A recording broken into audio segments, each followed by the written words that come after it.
with your new job. How are you, pal? I saw your beautiful one. That's why I was staring at you. If I get the last word.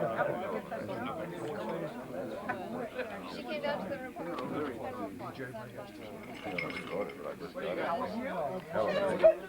Mr. Murray, I believe. How are you?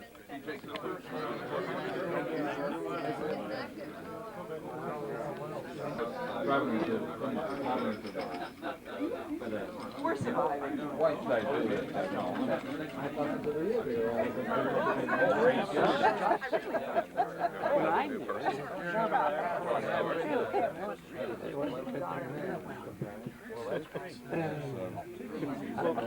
It's like getting out of government and getting back on the ground. This is an off the record. Gathering right away. Get someone anecdote, but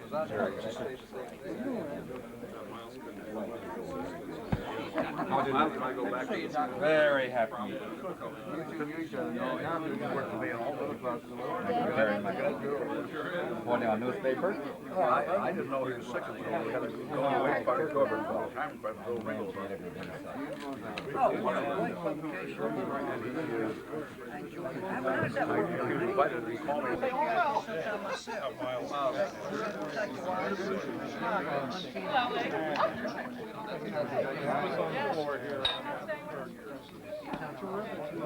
He was a hell of a young reporter. Nice writer. When I first got into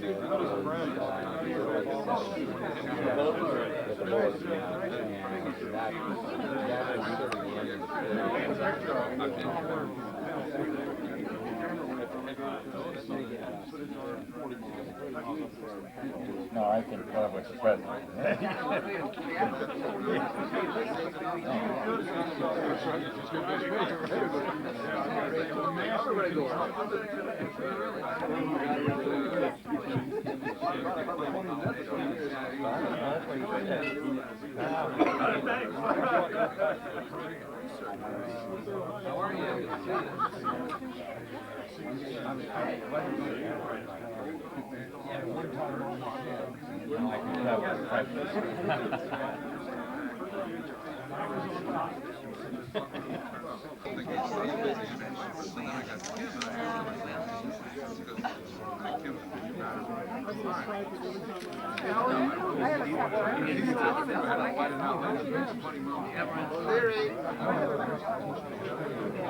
Gary, somebody has a check for you.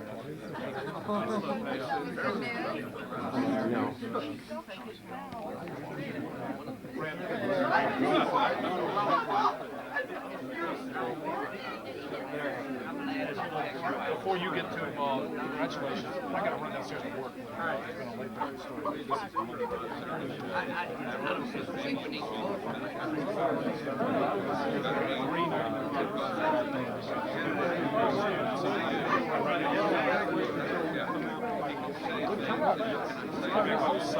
You do have to press. I gotta get out of this room. Is that door working on?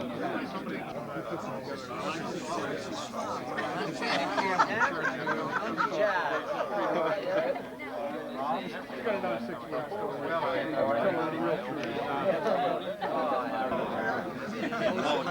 I mean, this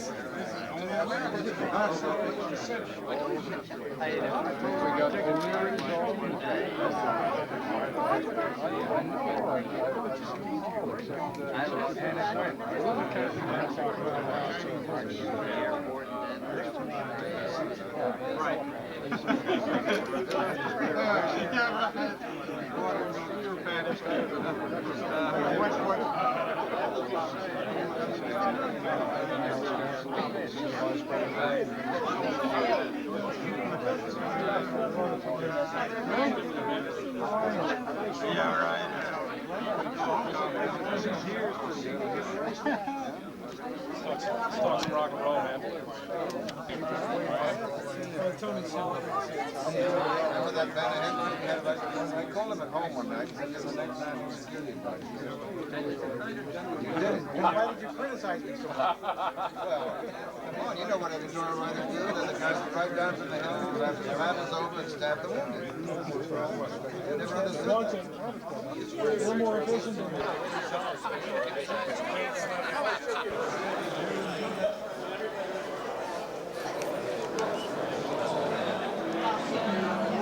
Rodriguez, what's her name? What do you? Oh, when this showtime comes, they're going to crank up those lights there on the stage, I think. I would hope so. Okay. It's silly because you couldn't see people's expression. Okay. And Rodriguez and Coombs don't want to sit down. Your photographer gets an 8. Yeah, where is Frank Coombs sitting? Rodriguez is here. Rodriguez is at 10, and Fran is at... Fran has been moved to 10. Oh, so they're both there. So you can come and go. Thank you. So just hang out. And there will be lighting up at the podium when they speak? Is Jimmy Yakota around? He's the one.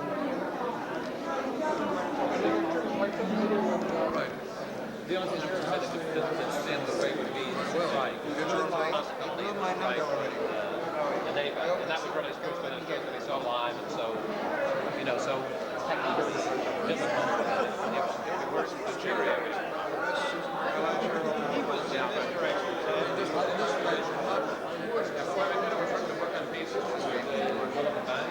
John, I'm going to go sit down. That's not Green State, that's a Xerox.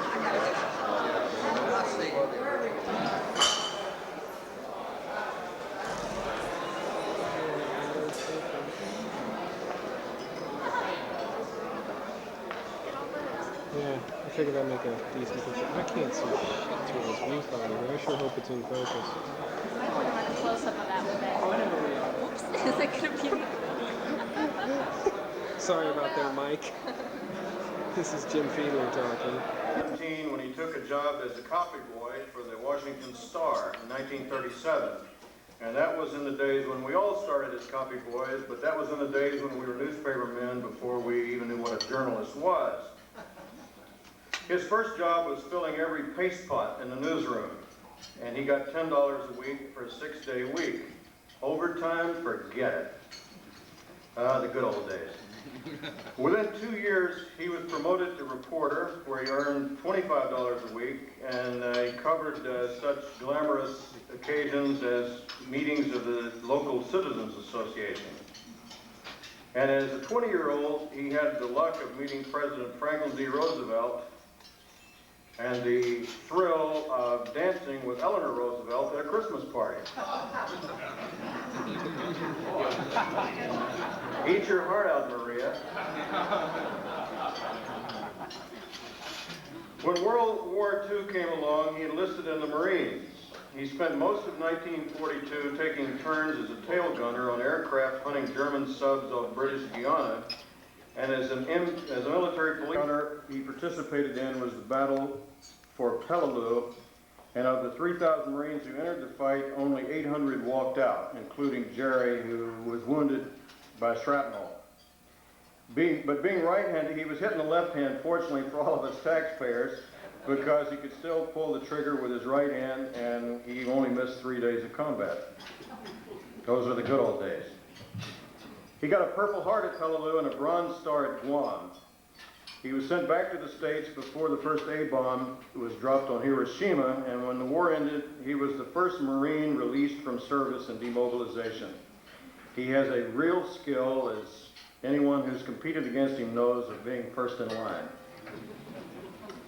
Back at the Star, he covered news stories ranging from the exorcism that was the basis for the popular novel and movie The Exorcist, and he was at the assassination of Lee Harvey Oswald. And then in 1965, he became a foreign correspondent covering Latin America and South America. And while there, he covered and survived 3 major earthquakes. He got to Jonestown just after the Kool-Aid ran out, and later was arrested by Cuban militia for traveling illegally for Cuba to cover a refugee boat death. He covered Henry Kissinger when Mr. Kissinger was Secretary of State and got a 3-year tour of the world. And then when the Washington Star folded in 1981, he became a press advisor to Bill Clark and became acquainted with Admiral Poindexter and Oliver North.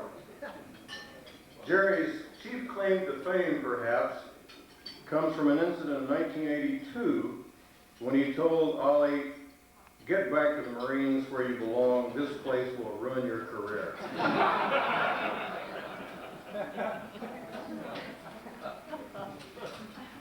Those of us who have been at the Times from the beginning, and I fudge a little bit because I came here when the paper was 5 months old, but we always considered Jerry the franchise. He was the man who gave a new newspaper its stature, its credibility, and even if he hadn't persuaded me to come to work here, I would still say that he was the backbone of the newspaper. And he covered the White House for 7 years. I was a part-time White House correspondent for part of those 7 years, and to Jerry, I owe my friendship with Sam Donaldson, because I would not have met him otherwise. You know, most editors don't get to meet celebrities, it's only the reporters who do. Before I introduce and turn the program over to the Master of Ceremonies, I would like to recognize at this time John McCaslin, a reporter on the national staff who is largely responsible for the special edition of the paper which you found at your seats when you arrived. And I urge you to take it with you because it might have something in there you want to read.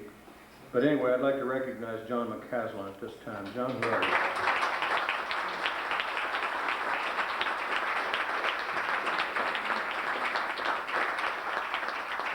It is an honor for me also to be here, and I can add to what Wesley said, that if it wasn't for Jerry, I wouldn't be here. And I'm not sure where I'd be. I'd probably still be back in Montana where he found me in 1984 and brought me back to Washington.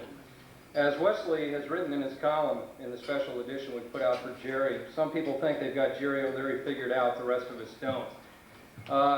I've known Jerry, or the Colonel, as they call him in the White House, for nearly 32 years. I used to sit on his leg when he was Santa Claus as a youngster. Not last Christmas. No, not last Christmas. But Jerry and his family go back a long way, and I went to Catholic school with his children, all of whom are here tonight. And one of my darker years was as a high school student in Alexandria. We were taught by the Oblates of St. Francis de Sales. And any of you that went to Catholic high school and previously had gone through the nun circuit of grade school, you know that you don't mess around with the Catholic hierarchy. We snuck out one day, our junior year, and drank a few beers on the admit, since we are roasting each other tonight. And the Oblates caught me, they caught several of my friends, and having had a father who worked for 38 years in the FBI, it was rather embarrassing. You learned growing up you did not want to embarrass your parents, and particularly your father. I got a lecture one Friday at one of the weekend after I had been suspended. And we went to church that Sunday in Alexandria.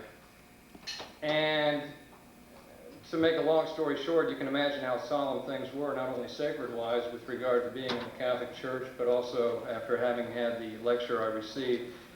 And I looked about 3 or 4 pews ahead of me, and there was the O'Leary family. And I knew, knowing Brendan and Tim O'Leary, that his dad had to know that I had been suspended again. And that was confirmed when Brendan turned around with a big smile on his face, and then I received a stare from Colonel O'Leary, who at the time weighed, I think, over 200 pounds, was still a Marine. And I thought, oh, gee, this is just what I need, another lecture. He's a card-carrying member of the AA, so I'll get a lecture on drinking alcohol and what that can do to you.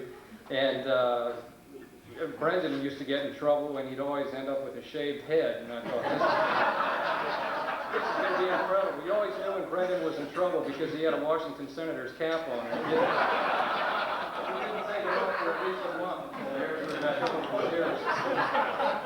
But I will have you know that as I sat there in church, and it was it was a quiet moment. I'm awaiting my second lecture from a man I consider my second father. And he turned around and looked at me. And he said, "Hey, John, why don't you and I sneak out here and go get a couple beers?" And the entire congregation sitting in that vicinity heard it. And I've always remembered it. And I wanted to say that's when I knew all about Jeremiah O'Leary and learned about the person he was. And I also said at that time he'd be a great person to work for. And the rest is history. Representing the National Desk here tonight, which I'm one of the editors, we are very amazed that Jerry, well, we shouldn't be amazed because he has more strength than any of the younger reporters at the paper, especially those that cover the White House. Hey. He does. I'm right here. He'll run circles around you. So it comes really as no surprise that he's chosen after 52 years of being a reporter to become a columnist. And Jerry, while we know that you've got a lot of good years ahead of you, we wanted you to be able to see what you write. So we're going to present you with this magnifying glass.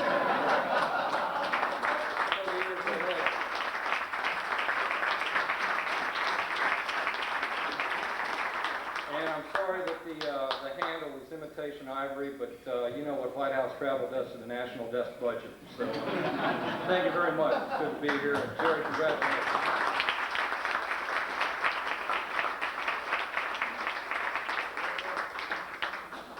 Okay, we're just about ready for the main part of the program, but first I would like to introduce the only person who can keep Jerry on a straight and narrow, his beautiful wife, Maria. Maria, would you stand?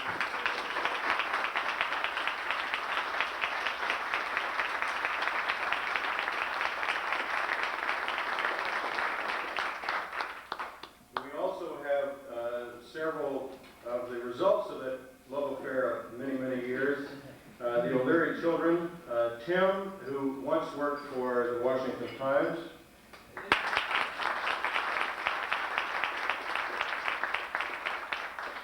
Another son, Brendan.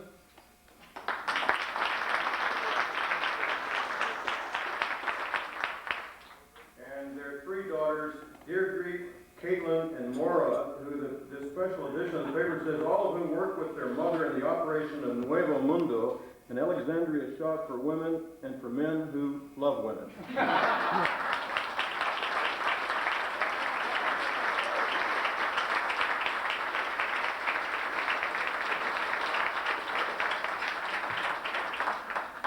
Okay, Jerry, in gratitude to you, I've put this off as long as I could, but I'm not going to be able to put it off any longer as the master of ceremonies, and it's every man for himself.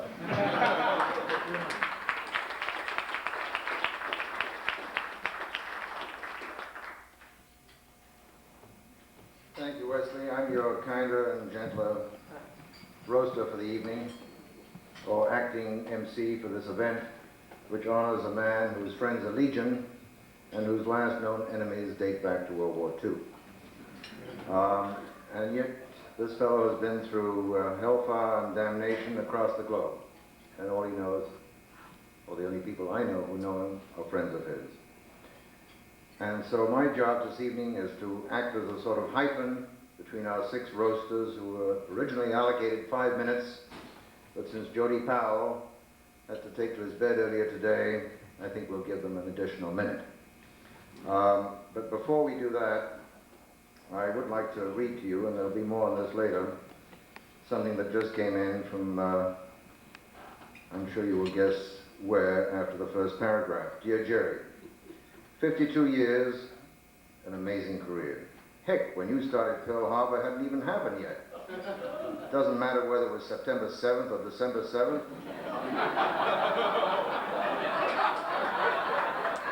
I know it wasn't 1937. Your career has been outstanding. The Washington Star, the Washington Times, head of the White House Correspondents Association, even a tour of duty on the, quote, other side, unquote, during the Reagan administration. And through it all, you've upheld the highest standards of journalism. I won't even try my hand at roasting you, not with the likes of the competition on tonight's dark days. Besides, I'm too kind and gentle to go after such an easy target. Watch out for Sam Donaldson, though. I look forward to reading your new column on Washington, D.C., as long as you promise it will never deal with that vision thing. To Congratulations, and what I'm sure is a wonderful evening, and best of health and happiness to you and your family. Sincerely as ever, George Bush.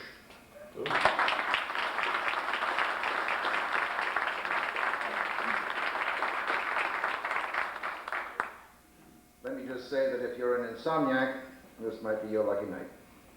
It also happens to be the 7th anniversary today of the founding of the Washington Times. Jody.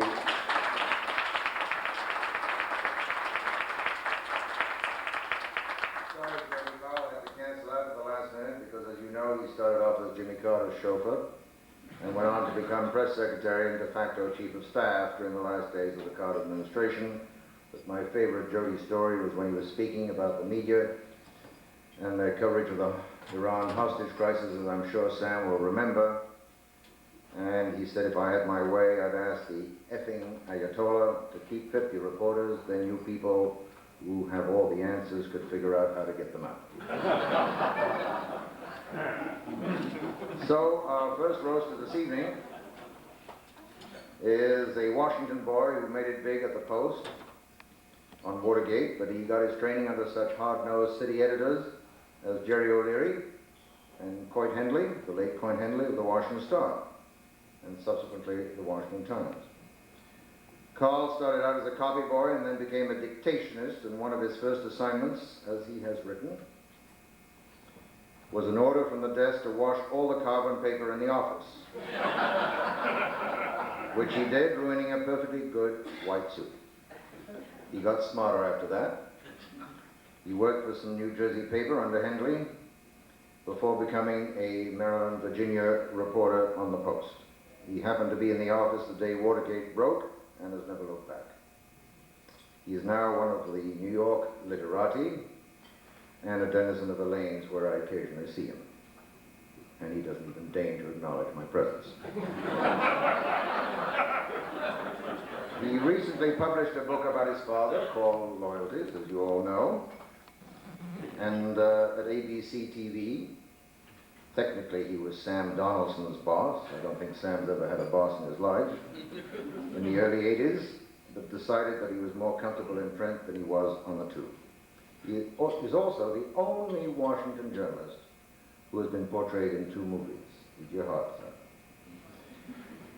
And he's a man who can't take no for an answer.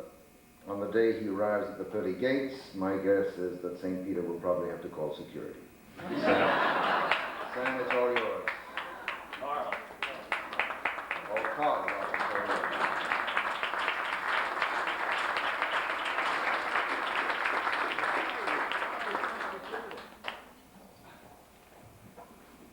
I'm going to do the board drive instead.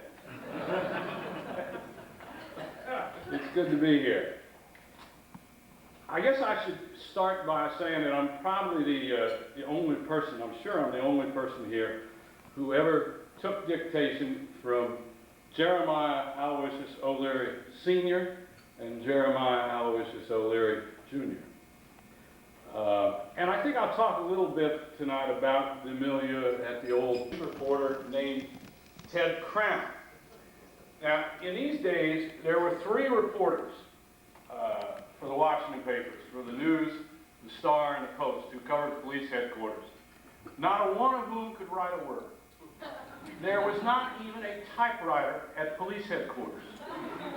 And these guys, Crown from the Star, Johnny Birch from the Daily News, Birch would lean up against this map of the city, and his hair was so greasy that they finally had to put up a piece of plastic over it. Because Birch's hair would always wear a hole in it. And then there was Al Lewis from the Post, who I suspect is probably still down there. Geez, I just started to remember some of this stuff. I also started to remember the night that there was a raid on the, I think Jerry wrote the story actually, there was a raid on the men's room in Lafayette Park, in which the park police, am I right, O'Leary, tried to arrest the D.C. police undercover squad. The one guy went up to the trial and said, how about it? And the other guy said, you're under arrest, and they started arresting on the ground.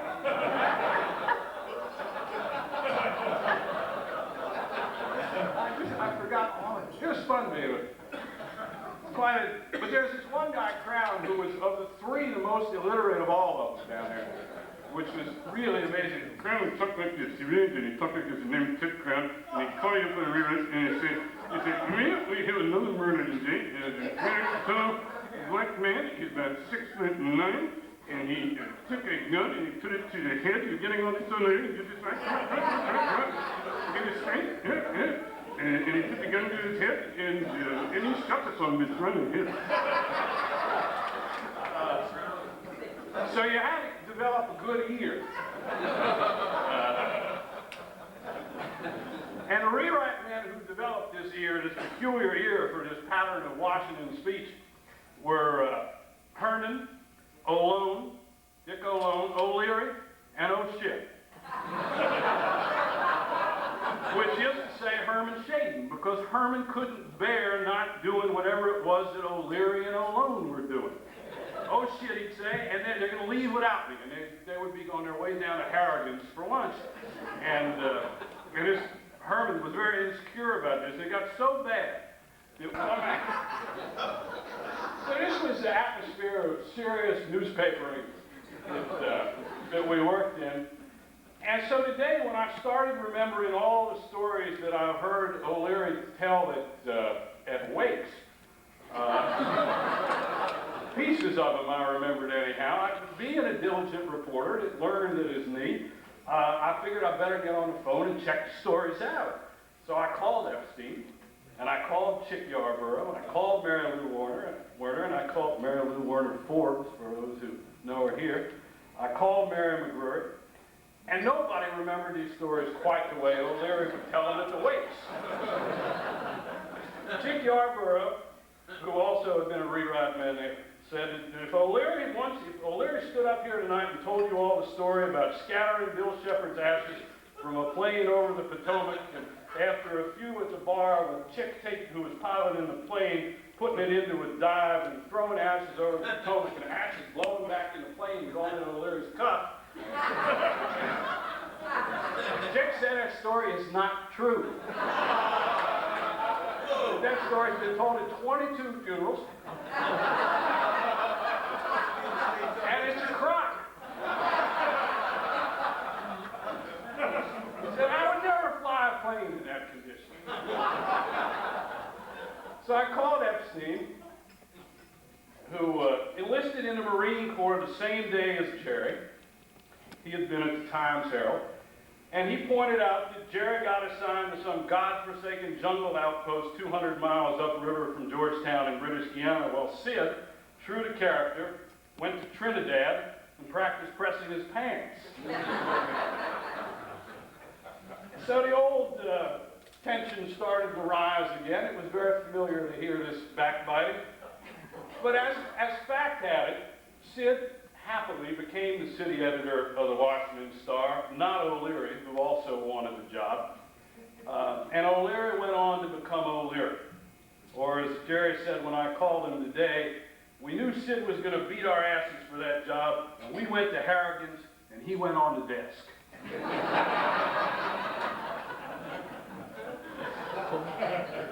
The result is a legacy that we've all been fortunate enough to share from, and learn from, and laugh at. And it's been wonderful times. There's also been serious times.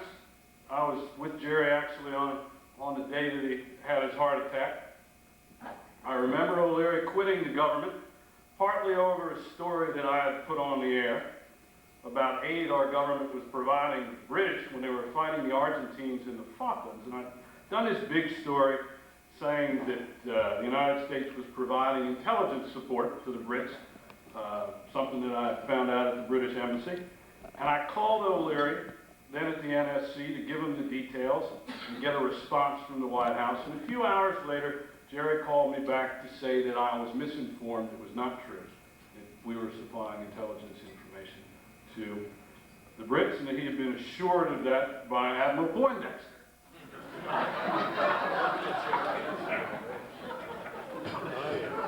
Sure was enough for me. And I remember my sales.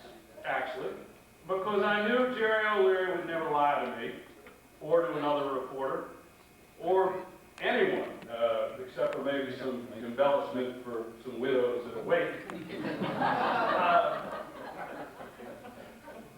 And I knew that Jerry would find out that he'd been lied to.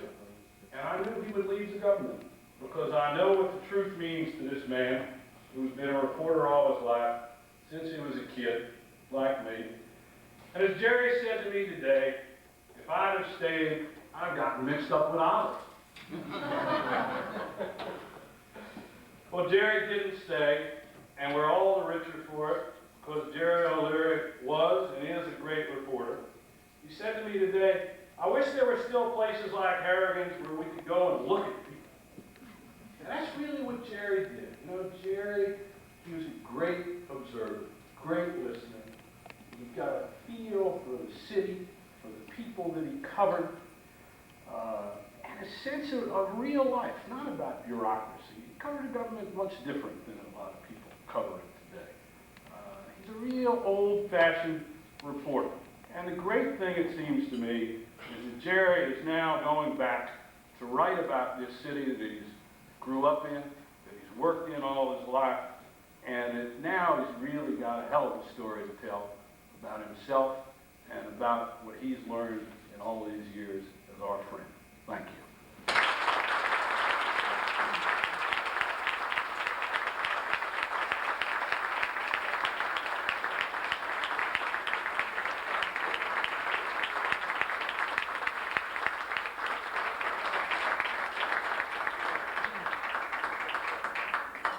Carl, you were invited down from New York. I fixed you up at the Ritz-Carlton for a roast, as I recall. Thank you anyway. Our next roaster has been writing on foreign affairs since Jerry first met her in Guatemala in 1965, when she was newly promoted by the Chicago Daily News from domestic assignments. She started out as a dewy-eyed liberal, but as she